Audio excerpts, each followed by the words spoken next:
ฮัลโหลสบายดีทุกคนมื้อนี้พาทุกคนมาเบิ่งวิวงามๆจากสโนเนาะทุกคนเนาะเด้มื้อนี้สโนลงงามแท้งามว่ะมันลงมาแล้วแบบมันจับอยู่ในอยู่ต่ำต้นไม้นะทุกคนงามแฮงเด้มันจับอยู่ต่ำต้นไม้กิ่งไม้อะไรอย่างนั้นนะแบบงามเดี๋ยวทุกคนสิซูมให้เบิ่งแบบคือเฮาเบิ่งอยู่ในหนังอยู่ในทีวีเลยมื้อนี้เป็นวันศุกร์เด้อตอนนี้เป็นเวลา 2 โมงแล้วทุกคนเนาะตอนนี้ไผสารวัตรกำลังสิออกไปเฮ็ดเวียกเนาะสิพาทุกคนขี่รถไปเบิ่งวิวงามๆจากสโนว์ตกในมื้อนี้เด้อทุกคนเดี๋ยวติดตามเบิ่งน้ำกันเนาะไปทุกคนเห็นปะขาวเบิดเลยพวกรถคันนี้นี่ท่วมนะไพศาลวันเป็นภูมิแพ้เนาะเป็นภูมิแพ้ความเย็นอากาศเย็นและเป็นภูมิแพ้เสี่ยงกับเปียนทุกคนงามแหงงามแหงต้นนั้นแหงงามมีแต่สโนว์แบบเป็นน้ำแข็งเลยนะทุกคนเป็นน้ำแข็งเลยได้หันจับอยู่หันหอมหืดขึ้นฝุ่นงามแท้งามว่ะจะไปติดตามเบิ่งน้ำกันเด้อทุกคนเลยไพศาลวันกำลังซีไปเวียกเนาะลืม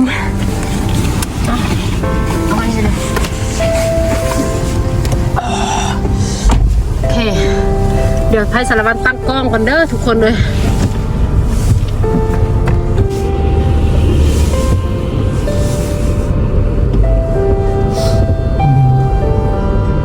ไปแล้วจ้าวันนี้สโนว์ตกแหงเนาะทุกคนเนาะก็มันจะไม่ได้แหงเพราะบันไดเด้อแต่ว่ามันเป็นนั่นสโนว์เขาจะเอิ้นอย่างกับสโนว์อย่างกับสโนว์เป็นสโนว์แบบเป็นน้ำแข็งนะทุกคนมันโตมาไม่กล้าเวลาขี่รถก็ต้องได้ระมัดระวังมันมืนทุกคนเลยโตแบบนี้สโนว์มันเข้าแบบมันตุกวันนี้เขาไม่ได้ลืมเลยผมรู้สึกว่าเคยลืมเลย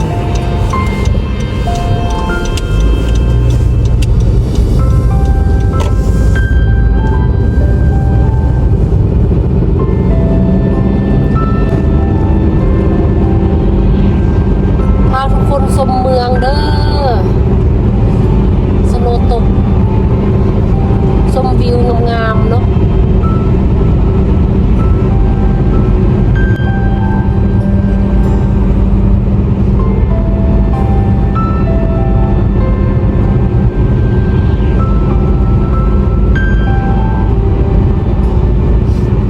ตอนนี้เป็นเวลา2 โมงเนาะเป็นวันศุกร์เด้อมื้อนี้นะ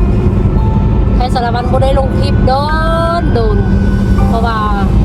บ่มีเวลาตัดคลิปแล้วกับไพศาลวันหนะบ่มีเวลาลงคลิปแล้วก็บ่มีเวลาตัดคลิปลงแบบสม่ำเสมอเนาะจนซองไพศาลวันนี่ปิดการมองเห็นแล้วทุกคนเอ้ยเนาะเพราะว่าบ่มีเวลาเลยไปเที่ยวมาแล้วก็เริ่มสตาร์ทเวียกเลยนะทุกคน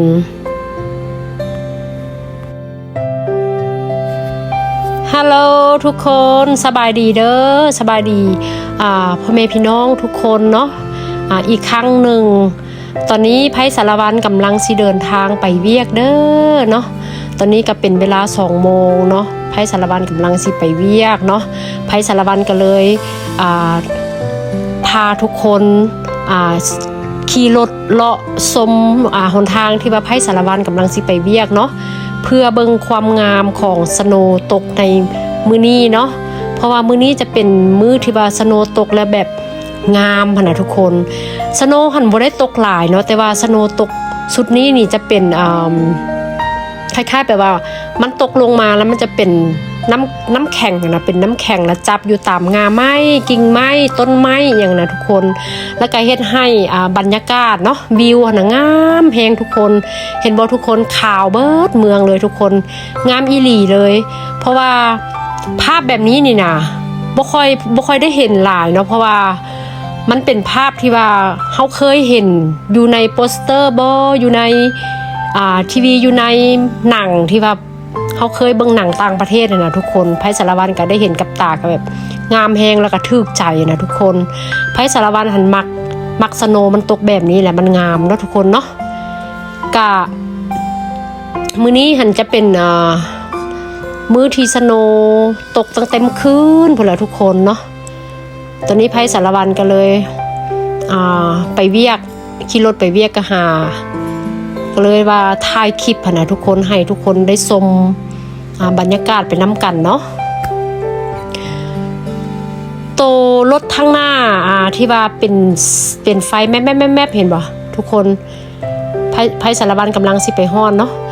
ได้เห็นบ่เป็นไฟแมบหันจะเป็นรถเกลือเด้อทุกคนรถเกลือเพื่อมาโหยสโนเนาะเพราะว่าคิดว่าสโนมันสิลงอีกนะเด้ทุกคนมันเป็นรถเกลือเด้อเนาะเด้เพิ่นกำลังเจ้าหน้าที่เพิ่นกำลังโหยเกลืออยู่ตอนนี้นะเห็นบ่งามทุกคนงามมิลีเห็นบ่ข้างทางต้นไม้อย่างนั้นนะแบบขาวมีแต่สโนติดแล้วก็เป็นน้ำแข็งบางต้นก็คือดอกไม้นี่แหละทุกคนงามแฮงเนาะรถเกลือนี่ก็ประมาณแบบว่า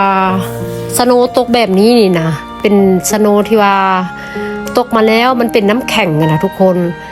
ทางเจ้าหน้าที่เพิ่นก็ได้เอาเกลือหันมาโหยเนาะมาโหยตามหนทางถนนหนทางเนาะเพื่อให้มันละลายนะทุกคนบ่ให้มันจับเป็นก้อนเนาะเพราะว่าการสัญจรการไปมานี่ก็สิบ่สะดวกสบายเนาะทุกคนเนาะมันจะเฮ็ดให้หนทางมืดแล้วก็แบบเฮ็ดให้เฮาขับรถแบบกะย่านอุบัติเหตุนี่นะทุกคนเนาะรถลายเป็นพิเศษมื้อนี้นะทุกคนเพราะว่าอันนี้ก็เป็นรถเกลือคือกันเด้อเด้รถโหยเกลือเนาะโหยฟากซ้ายแล้วก็ฟากขวานะทุกคนเจ้าหน้าที่เพิ่นมาโหยเนาะไพศาลวันบ่ได้ลงคลิปโดนทุกคนเพราะว่าค่าไพศาลวันไปเที่ยวอยู่ต่างรัฐมาเนาะก็คือรัฐแคลิฟอร์เนียเนาะไพศาลวันก็ไปเที่ยวก็ได้ถ่ายคลิปหลายแต่ว่าไพศาลวันบ่มีเวลาได้ตัดคลิปเลยเนาะเพราะว่าหลังจากเที่ยวกลับมากับไพศาลวันก็ได้สตาร์ทเวียกเนาะเฮ็ดเวียกวันเสาร์วันอาทิตย์ก็บางเทื่อก็มีเวียกไปจังซี่นะก็บ่ค่อยได้มีเวลาส่วนตัวอย่างนะทุกคนก็เลยบ่มีเวลาได้ตัดคลิปเลยเดี๋ยวนี้นะก็มื้อนี้มีโอกาสก็เลยว่าถ่ายวิวงามๆเนาะให้ทุกคนได้เบิ่งเป็นวิวที่ว่าคลิปสั้นๆเด้อทุกคนให้ทุกคนได้เบิ่งได้ชมไปน้ำกันตัวนี้จะเป็นหนทางไปเวียกของไพศาลวันเองเด้อเวียกไพศาลวันบอนที่ว่าไพศาลวันไปเฮ็ดเวียกนี่ก็ออกจากเฮือนไพศาลวันไปหาเวียกกับประมาณคันสิเว้ากับประมาณ30นาทีทุกคนประมาณ30นาทีแหละขี่รถไปนะก็ไกลเติบเนาะเพราะว่าหนทางบ้านเพิ่นก็สะดวกสบายแบบเป็นหนทาง4เลน5เลนจังซี่นะก็ยังแบบว่าก็ยังประมาณ30นาทีเนาะคันเป็นหนทางที่ว่าคือบ้านเฮาเนาะทาง2เลนจังซี่นะมันแฮงสิโดนแล้วก็รถมันติดหลายแต่ว่านี่เฮาสบายแบบเฮาแล่นตามลิมิตขับรถก็สะดวกสบายนะทุกคนรถก็บ่ได้ติดบ่ได้ตันเนาะการไปมากก็ค่อยๆระมัดระวังแล้วทุกคนเลยเพราะว่าสโนว์ลงแบบนี้เขาต้องได้ระมัดระวังขับรถขับรางก็ต้องได้ค่อยๆไปเนาะแต่ว่าตัวนี้จะเป็นทางไฮเวย์เนาะไฮเวย์นี่พวกเขาต้องขี่ตามลิมิตที่ว่าเพิ่นให้ขี่นะทุกคนแล้วก็หลังจากห่างหายที่ว่าบ่ได้ลงคลิปดนก็คือแบบไพศาลวันมีอาการเป็นภูมิแพ้เนาะทุกคนเนาะคือเสียงของไพศาลวันนี่แบบบางครั้งกับแบบบ่มีฮอดเสียงนะทุกคนแบบว่าเสียงมันเสียไปเลยนะเพราะว่าไพศาลวันแพ้คือแพ้ความเย็นแล้วก็แพ้อากาศแล้วก็แพ้แบบเป็น หอมๆเมนๆเป็นแบบเป็นกลิ่นประเภทกลิ่นน่ะทุกคนเนาะกะซุมื้อนี่ก็พยายามรักษาตัวเองแล้วก็ดูแลตัวเองอยู่เนาะเพราะว่าซุมื้อนี่ก็จะมีน้ำมูกไหลแล้วก็เป็นแบบตันดังเป็นหวัดอย่างนี้แหละทุกคนก็ทุกคนก็สามารถเนาะคอมเมนต์เนาะมาโอ้มาลมนำไพ่สารวันได้เด้อเนาะเพื่อมาตำหนิติดเตียนบ่ไพ่สารวันเฮ็ดแบบเฮ็ดคลิปแบบว่า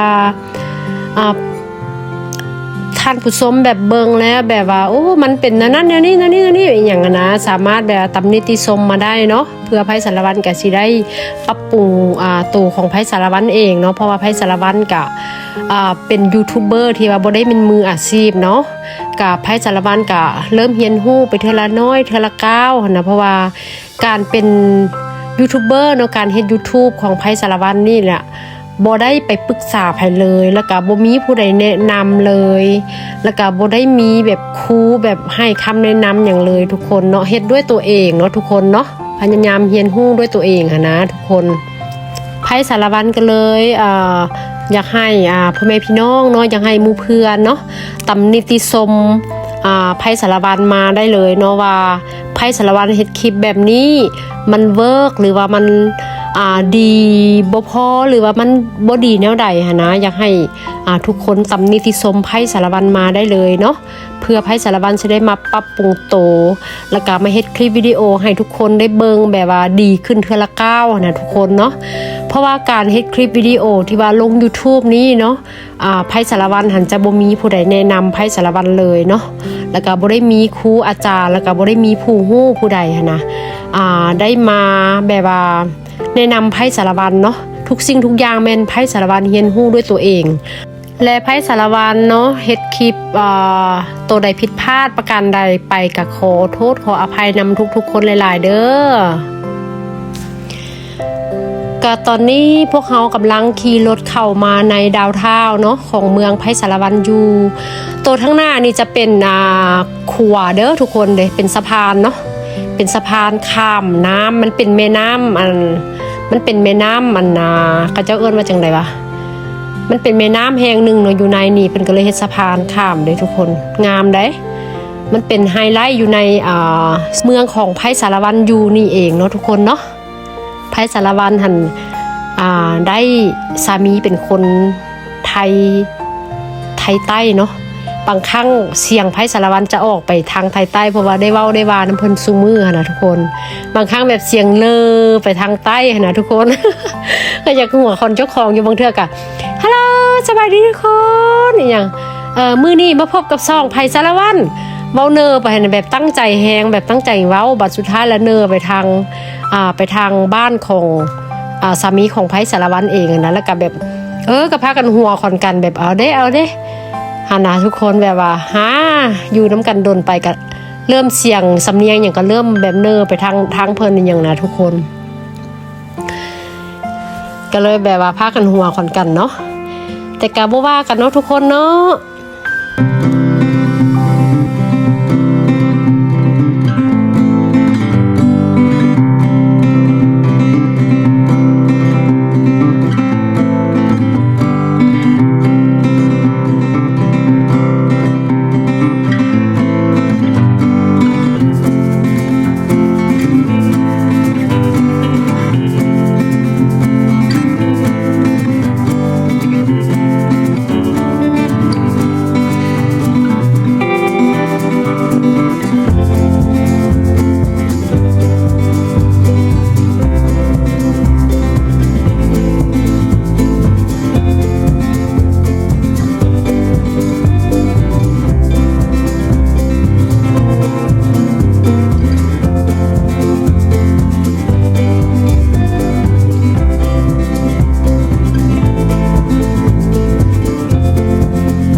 ละทุกคนตอนนี้ไพสารวันสิพาทุกคน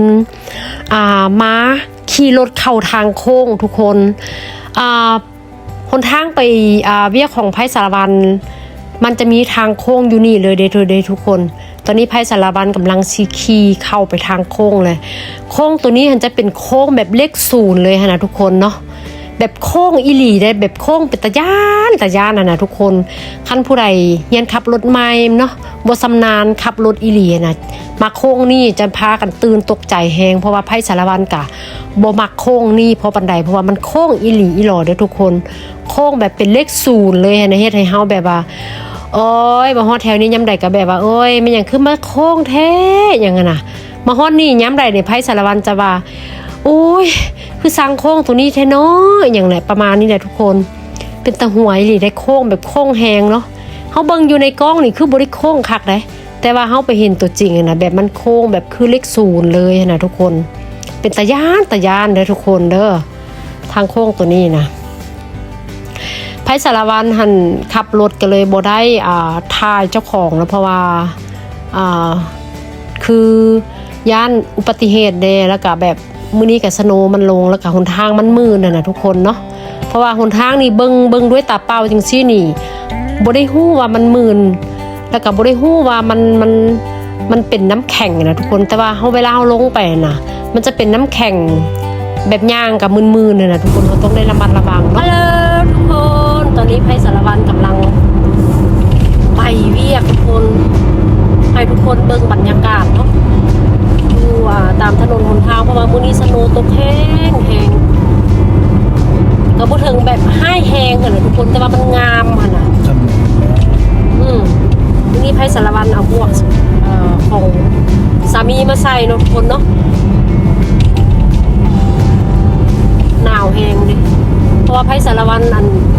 เป็นภูมิแพ้ทุกคนเป็นภูมิแพ้อากาศเย็นอากาศหนาวหลายแล้วก็เป็นภูมิแพ้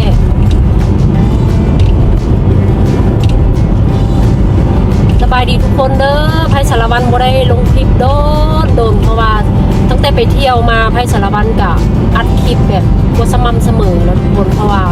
ไพสารวันบ่มีเวลาเนาะไปเที่ยวอยู่ต่างรัฐอยู่รัฐแคลิฟอร์เนียมาไพสารวันอัดคลิปมาบักละแต่ว่าไพสารวันนั่นบ่มีเวลาได้ตัดคลิปนะทุกคนแล้วก็ไพสารวันก็บ่สบายเด้แล้วก็เสียงก็บ่ค่อยดีนะเสียงเปลี่ยนแบบเสียงคนเป็นหวัดอย่างนั้นทุกคน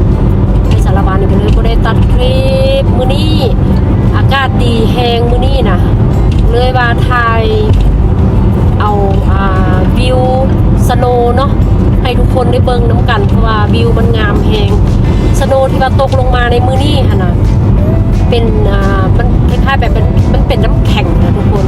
แล้วมันก็มาจับอยู่ตามงาไม้อยู่ตามต้นไม้แล้วก็เฮ็ดให้ต้นไม้งามแฮงทุกคนคือไพสารวันถ่ายให้ทุกคนได้เบิ่งหั่นล่ะเนาะไพสารวันบ่ได้เบิ่งทุกคนเด้อไพสารวันขับรถอยู่ทุกคนใส่หมวกขาว ใส่หมวกสามีเนาะตอนนี้ไพสารวันกำลังมาเวียกเนาะใกล้สิฮอดเวียกแล้วเนาะ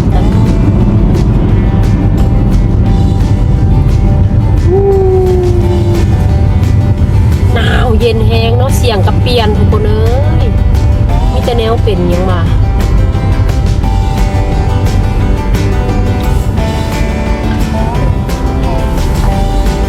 ปีใหม่ก็บ่ได้ลงคลิปอวยพรปีใหม่ให้ทุกคนเนาะให้พ่อแม่พี่น้องเลยไพสารวันกะขอโอกาสนี้อวยพรปีใหม่ให้ทุกคนเลยเด้อขอให้ทุกคนมีสุขภาพแข็งแรงเนาะแล้วก็มีการงานที่ราบรื่นเนาะหาเงินหาคำก็ขอให้ราบรื่นร่ำรวยเด้อทุกคนขอให้สุขภาพแข็งแรงนี่ล่ะไปก็ได้ไพสารวันก็เป็นออดๆแอดๆตลอดเนาะบ่สบาย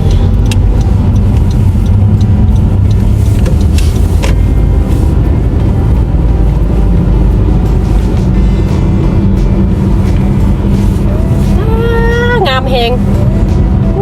อยากให้ทุกคนได้เบิ่งเลยเนาะงามแท้งามป่า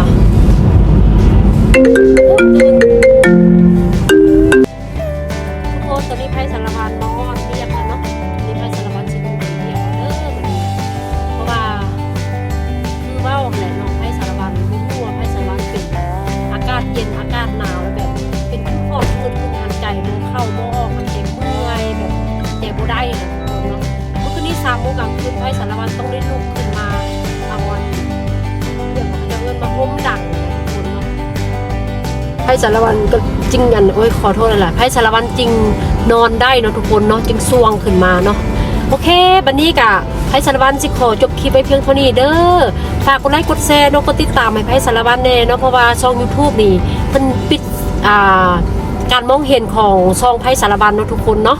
โอเคเนาะพบกันใหม่ในคลิปหน้าเด้อคลิปนี้ไพ่สารวันพาทุกคนมาเบิ่งวิว